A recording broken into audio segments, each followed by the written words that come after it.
Colonel के मारे जाने के बाद पृथ्वीवासी आत्मसमर्पण कर देते हैं। जैक और पिंडोरा वासी सभी को वापस पृथ्वी पर भेज देते हैं, लेकिन कुछ लोग रुकते हैं जो शुरू से पिंडोरा के लिए वफादार थे। उनके साथ एक बच्चा भी रुकता है क्योंकि वो इतना छोटा था कि वो स्पेस ट्रेवल नहीं कर सकता था। उसका नाम स्पाइडर है और वो कर्नल का ही बेटा होता है। इधर जैक को कबीले का सरदार बना दिया जाता है। उसके 3 बच्चे हैं, बड़ा नितेम, दूसरा लोआक और लड़की टुक। साथ ही डॉक्टर कीरी के भी एक बेटी होती है। वो लोग उसका नाम भी कीरी ही रखते हैं। जैक और उसका परिवार कीरी को गोद ले लेता है। ये सभी साथ हंसते खेलते बड़े हो रहे होते हैं। इनके साथ स्पाइडर भी बहुत अच्छे से घुल मिल जाता है। वो उनको अपने परिवार के जैसा ही मानता है। लेकिन जैक की पत्नी नितेरी, जिसको वो अपने दुश्मन कर्नल के बेटे होने की वजह से पसंद नहीं करती, जैक अपने बड़े बेटे को शिकार करना सिखाता है। अब वो पल जैक के लिए बहुत इमोशनल होता है। इनका समय खुशियों से बीतने लगता है। तभी एक रात अचानक से जैक और नितेरी को आसमान में शिप दिखाई पड़ते हैं। दोनों घबरा जाते हैं और वो सभी शिप उतरने से पहले ही उनके जंगल और जानवरों को जला डालते हैं। इतनी ज्यादा तबाही देखकर जैक परेशान और नितेरी टूट जाती है। इस बार वो पहले से भी कहीं ज्यादा तादाद में मशीनरी लाते हैं। फिर 1 साल बीत जाने के बाद पृथ्वीवासी कर्नल का क्लोन एक अवतार में बना लेते हैं, जिसमें वो उसकी सारी याददाश्त डाल देते हैं। पर उसको ये याद नहीं रहता कि वो मरा कैसे था, क्योंकि उसकी वो सारी यादें कर्नल खुद वीडियो में सेव करता है जब वो जिंदा था। और वो मरने से पहले की सारी कहानी वो अपने अवतार को वीडियो के जरिए सुनाता है। इधर जैक अपने कबीले की मदद से उनके गोला बारूद की सप्लाई पर हमला करके उनको लूट लेता है। इधर कर्नल अपने साथियों को पिंडोरा पर फिर से हमला करने और किसी भी हालत में जैक को पकड़ने का प्लान बनाता है और फिर अपने साथियों के साथ पिंडोरा पर अपने लोगों के मिलिट्री बेस पर पहुंचता है। वहां वो अपने जर्नल से मिलता है। जर्नल उसे बताती है, हमने पिछले 1 साल में इतना ज्यादा काम और कंस्ट्रक्शन किया है जितना पिछले 30 सालों में नहीं हुआ था, और हमें इस ग्रह को अपने लोगों के लिए पर्याप्त बनाने से पहले इन पिंडोरा वासियों का इलाज करना होगा, क्योंकि ये अब पहले से ज्यादा हमला करने लगे हैं, जिसकी वजह से हमको जान और माल का बहुत नुकसान हो रहा है। फिर वो जर्नल कर्नल को वहाँ भेजती है। कर्नल उसी जंगल में उतरता है जहाँ उसकी मौत हुई थी। इत्तेफाक से जैक के बच्चे और स्पाइडर भी वहाँ खेलने आते हैं। वो वहाँ कर्नल और उसकी टीम को देखकर समझ जाते हैं ये कबीले के नहीं बल्कि पृथ्वीवासियों के अवतार हैं। कर्नल वहाँ पड़े बैटल रॉबर्ट सूट को चेक करता है और उस पर अपना ही नाम देखकर समझ जाता है कि ये कंकाल उसी का है। फिर वो अपने सीने में घुसे तीरों को देखता है। तभी जैक का बेटा लोआक अपने वॉइस डिवाइस की मदद से जैक को वहाँ की सारी स्थिति बता देता है। जैक और नितिरी सारी बात सुनकर परेशान हो जाते हैं और वो उन बच्चों को बिना कोई आवाज करे वहाँ से निकलने के लिए कहते हैं। अब बच्चे वहाँ से निकलने लगते हैं, पर कर्नल के आदमी उन सबको पकड़ लेते हैं। कर्नल उनकी उंगलियों को देखकर समझ जाता है कि ये हाफ ब्रीड हैं, क्योंकि पिंडोरियंस की 4 ही उंगली होती है और इनकी 5 थी। कर्नल लोआक को देखकर पहचान लेता है कि ये जैक का ही बेटा है, लेकिन स्पाइडर कर्नल को देखकर अजीब सा महसूस करता है। अब कर्नल लोआक से उसके पिता के बारे में पूछता है, पर वो उसको कुछ नहीं बताता। तो कर्नल जैसे ही कीरी को मारने जाता है तो स्पाइडर भड़क जाता है। कर्नल उससे उसका नाम पूछता है। वो अपना नाम बताता है तो कर्नल को पता चलता है कि स्पाइडर उसी का बेटा है। वो उससे पूछता है, उन्होंने तो सबको पृथ्वी पर वापस भेज दिया था, तो तुम क्यों नहीं गए? तो स्पाइडर बताता है, मैं बच्चा था और इतने छोटे बच्चे स्पेस ट्रेवल नहीं कर सकते थे, इसलिए। फिर कर्नल जर्नल को अपनी लोकेशन बताता है। जर्नल उससे 10 मिनट में वहाँ पहुँचने को बोलती है। इतने कर्नल अपनी आखिरी समय का रिकॉर्डेड वीडियो देखता है जो उसे अपने बैटल रॉबर्ट सूट की मेमोरी में मिला था। अब उसको पता चलता है कि वो आखिर कैसे मरा था। अब कर्नल जनरल के आने का इंतजार करता है, पर उससे पहले ही जैक और नितेरी वहाँ आ जाती है और फिर उनकी कर्नल और उसकी टीम के साथ लड़ाई होती है, जिसमें वो अपने बच्चों को बचा लेते हैं। पर एक धमाके के प्रेशर से स्पाइडर बेहोश हो जाता है। कर्नल उसको उठाकर अपने साथ ले जाता है। कीरी रोते हुए जैक से कहती है कि वो स्पाइडर को ले गए हैं। जैक उसको गले लगाकर उसकी हिम्मत बांधता है। इधर जनरल स्पाइडर को टॉर्चर करके उन सभी का पता पूछती है, पर स्पाइडर उसको कुछ नहीं बताता। कर्नल को ये सब अच्छा नहीं लगता कि वो उसको इतना ज्यादा टॉर्चर कर रही है, तो अचानक से उस टॉर्चर को रोक देता है। उस टॉर्चर की वजह से स्पाइडर की नाक से खून निकल आता है। अब कर्नल जनरल से कहता है कि ये मुझे जानता है, मैं अपने तरीके से इससे बात उगलवा सकता हूँ। तो जनरल उससे कहती है, ये तुम्हारा बेटा नहीं है, और कहकर वहाँ से चली जाती है। पिंडोरा पर जैक अपनी पत्नी से कहता है कि अब हमको ये जगह छोड़नी पड़ेगी, क्योंकि स्पाइडर कर्नल के पास है और वो उससे सब उगलवा लेंगे। नितिरी वहाँ से जाने से मना करती है, तो जैक उसे समझाता है कि वो सिर्फ मेरे और तुम्हारे लिए ही यहाँ आए हैं, और अगर हम यहाँ रुके तो सारे कबीले को खत्म कर देंगे। इस बात को समझती हुई वो रोती हुई जैक के गले लग जाती है और चलने के लिए मान जाती है। इधर कर्नल स्पाइडर से बात करने आता है। वो स्पाइडर को अपना लॉकेट देता है। स्पाइडर उसे देखते ही तुरंत फेंक देता है। असल में वो अपने पिता से नफरत करता है, क्योंकि वो जानता है कि उसके पिता ने लोगों पर बहुत अत्याचार करे और बेगुनाहों को जान से मारा है। कर्नल स्पाइडर से कहता है, मैं चाहता हूँ तुम बस मेरे साथ चलो, इससे तुम यहाँ बंधे नहीं रहोगे और मैं तुम पर किसी बात का दबाव भी नहीं दूंगा। अगली सुबह जैक अपना पद त्याग करके अपने परिवार को लेकर वहाँ से चला जाता है और बहुत दिनों तक एक लंबा सफर तय करने के बाद मेटकानिया लीफ आइलैंड पहुँचता है। उस आइलैंड पे रहने वाले कबीलों का रहन सहन उन लोगों से बिल्कुल उलट होता है। वो कबीला आसमान की जगह पानी के अंदर का शिकारी होता है। उस कबीले के लोग जैक और उसके परिवार का मजाक उड़ाते हैं क्योंकि उन सब के मुकाबले जैक और उसके परिवार की पूंछ बेहद पतली होती है, हाथ भी पतले होते हैं और उन सब के सामने वो बहुत कमजोर दिखाई पड़ते हैं। तभी उस कबीले का सरदार अपनी पत्नी के साथ वहाँ आता है और वो जैक से पूछता है, तुम यहाँ क्यों आए हो? जैक कहता है, हम यहाँ आपके कबीले में शामिल होने आए हैं। तो सरदार उससे कहता है कि तुम जंगली वासी हो और हम पानी के, तुम्हारी कोई भी कुशलता यहाँ काम नहीं आएगी। जैक कहता है, हम जल्दी सीख लेंगे। तभी सरदार की पत्नी बोलती है, ये हमारे जैसे पानी में तेज नहीं तैर सकते। और कीरी और बच्चों का हाथ देखकर कहती है, ये कोई सच्ची पैदाइश नहीं है, इनके शरीर में शैतान का खून है। तो जैक उसको अपना हाथ दिखाता है और कहता है, मेरे भी वैसे ही हैं और माँ एवा ने मुझे जीवन दान दिया है, उन्होंने ही मुझको कबूल किया है और अब मैं तुम में से एक हूँ। तभी नीतीरी बताती है, तुम सब जानते हो कि मेरे पति ने अपने दम पर पृथ्वीवासियों को हराकर हमारे कबीले को बचाया है। तो सरदार की पत्नी कहती है, और तुम अब खुद को छुपाते फिर रहे हो। जैक दोनों को शांत कराता है। तो सरदार जैक से कहता है, मैं तुम्हारी लड़ाई यहाँ तक नहीं लाना चाहता। तो जैक कहता है, मैं यहाँ लड़ाई नहीं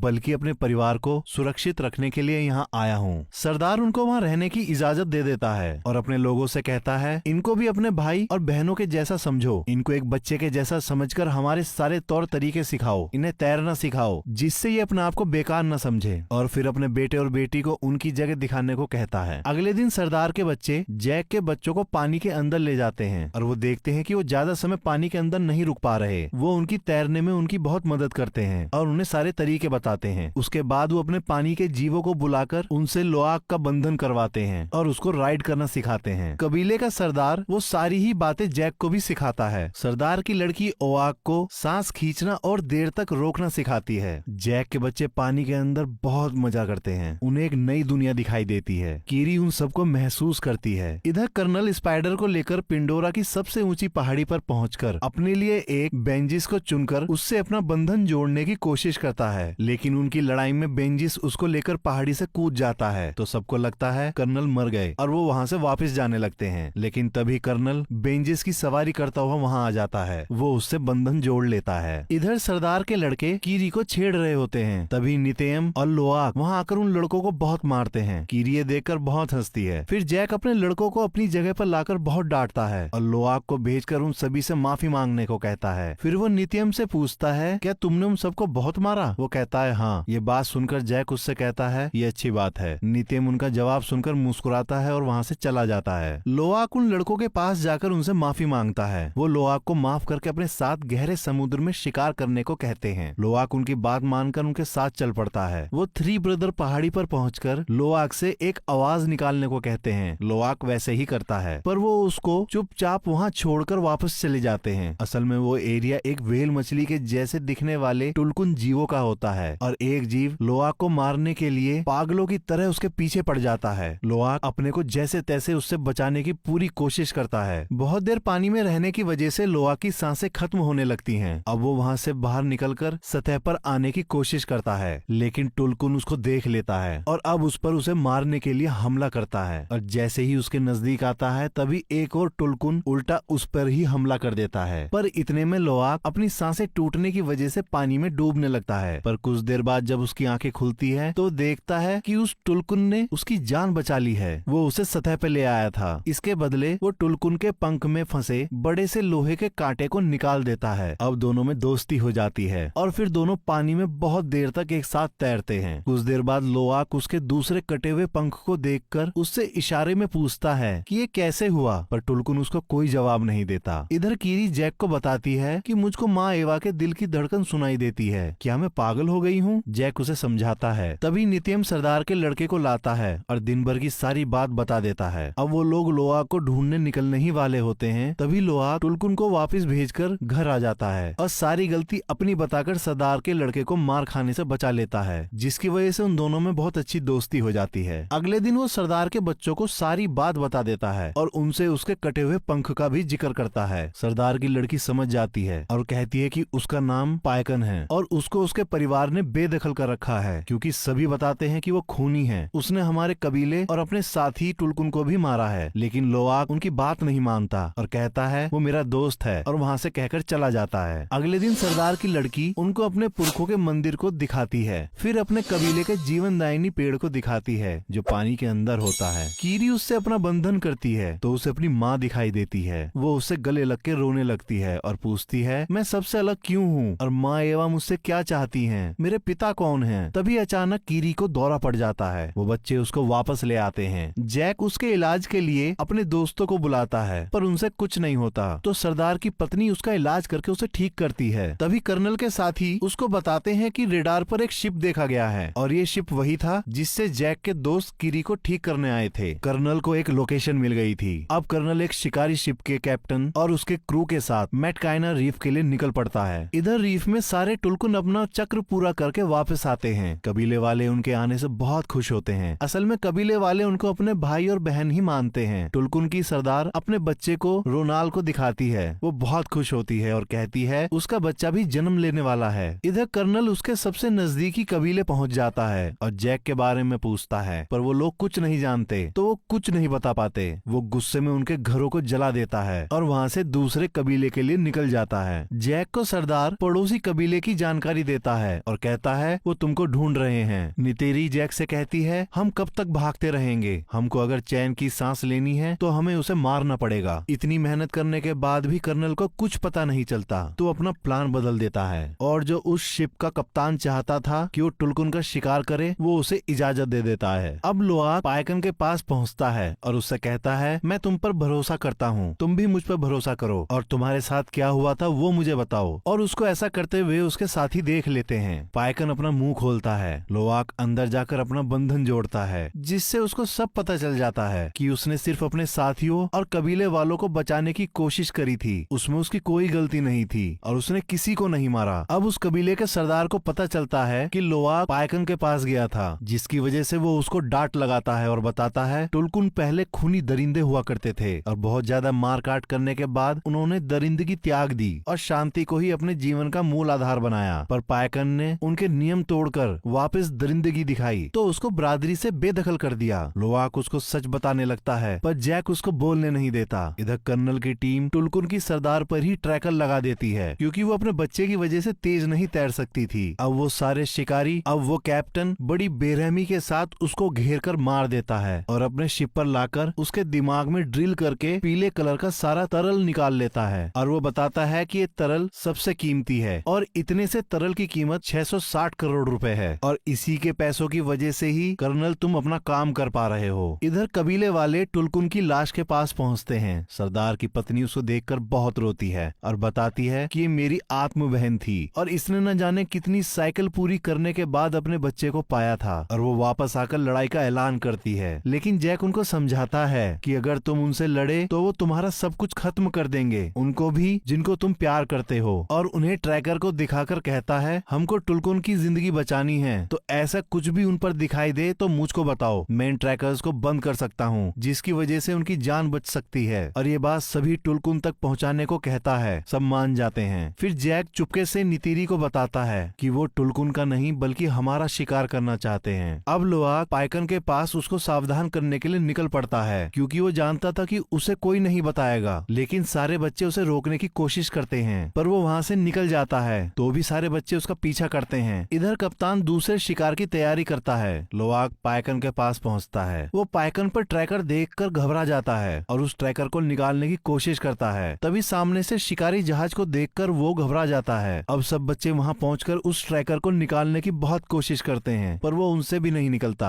फिर लोआक अपने पिता को सब बता देता है। तभी जैक सरदार को बता देता है। वो सब तैयार होकर उनकी तरफ निकल पड़ते हैं। कर्नल उन बच्चों को टुलकुन के पास देखकर बहुत खुश होता है। बच्चे ट्रैकर को निकाल देते हैं और उसे समुद्र में फेंक देते हैं और खुद भी समुद्र में अंदर छुप जाते हैं और पाइकन बचकर निकल जाता है। कर्नल छोटी सबमरीन से उनको पकड़ने का आदेश देता है। कुछ देर मशक्कत करने के बाद वो सरदार की बेटी और टुको जाल डालकर पकड़ लेते हैं। लोआक भी उनको छुड़ाने के चक्कर में पकड़ा जाता है। स्पाइडर ये देखकर उनके पास भागा आता है पर वो लोग उसे पकड़कर वापस अंदर ले जाते हैं। कर्नल उन तीनों बच्चों को वहीं बाहर डेक पर बांध देता है और जैक से अकेले आने को बोलता बोलता है, नहीं तो बच्चों को मार देने की धमकी देता है। जैक खुद को सरेंडर करने को तैयार हो जाता है। पाइकन पानी के अंदर से लोआक को शिप पर बंधा देख गुस्से से पागल हो जाता है और समुद्र के अंदर पत्थरों को तोड़ने लगता है। अब वो उसको बचाने की ठानकर अपने सारे नियम फिर से तोड़कर शिप पर कूद पड़ता है और वहाँ सब कुछ तोड़ने लगता है। उसको देखकर शिप का कैप्टन उसका शिकार करने के लिए वहाँ आ जाता है और ये सब देखते हुए कबीले वाले भी लड़ाई में कूद पड़ते हैं। कप्तान पाइकन पर रॉकेट छोड़ता है पर वो अपने सिर नीचे कर लेता है, जिससे रॉकेट उससे टकराकर कप्तान के शिप पर ही फट जाता है। ऐसा देख कप्तान हैरान हो जाता है। अब उन सभी लोगों में बड़ी भयंकर लड़ाई शुरू हो जाती है और सब अपने दुश्मनों को मारने लगते हैं। इधर पानी के अंदर कीरी अपने बंधन को उनके जीवनदायिनी पेड़ से जोड़कर कर्नल की सबमरीन्स को तोड़ देती है, जिसको देखकर सरदार के लड़के बड़े हैरान होते हैं। शिप के अंदर स्पाइडर भी शिप के कंट्रोलर को तोड़ देता है, जिसकी वजह से शिप चट्टान से जाकर टकरा जाता है और उसमें पानी भरने लगता है। कप्तान अब पाइकन को पकड़ने के लिए तार से बंधे एंकर को उस पर शूट करता है, पर पाइकन बड़ी चालाकी से उससे बचकर अपने सिर से जानबूझकर उस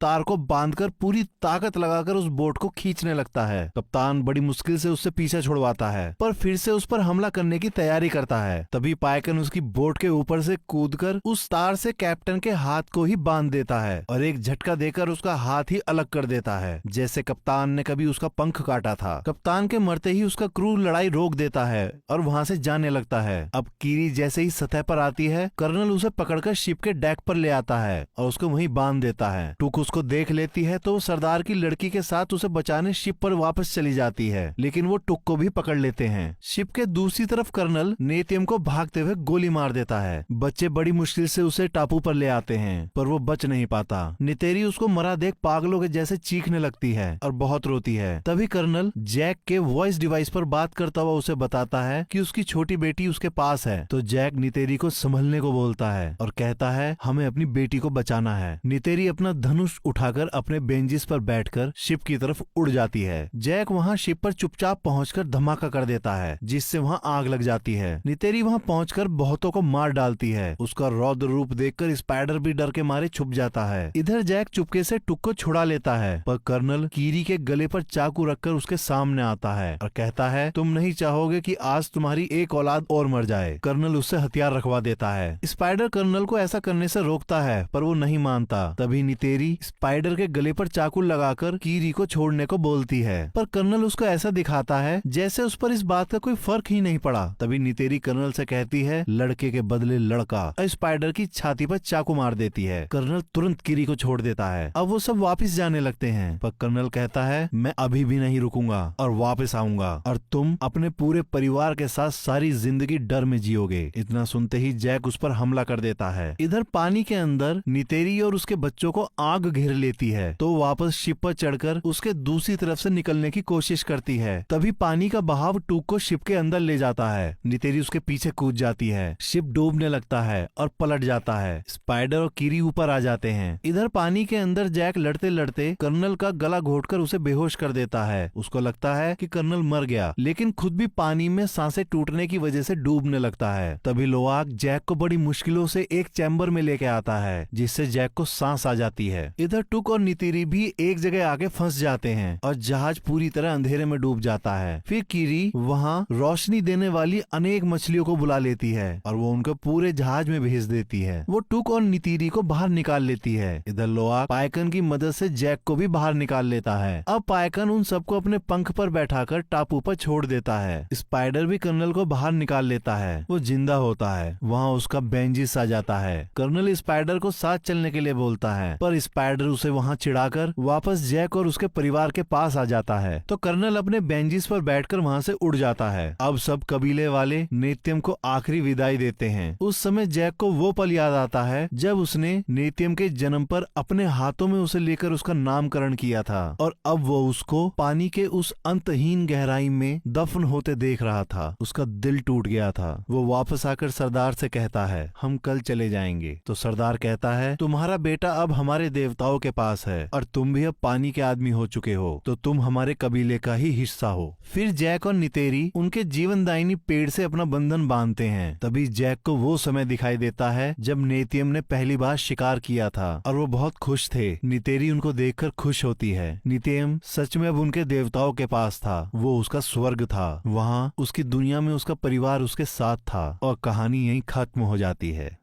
आशा करता हूँ कि आप सभी को ये एक्सप्लेनेशन पसंद आई होगी। और भी मूवी के एक्सप्लेनेशन सुनने के लिए आप हमारे इस चैनल को लाइक करें, सब्सक्राइब करें और साथ ही बेल आइकन दबाना ना भूलें।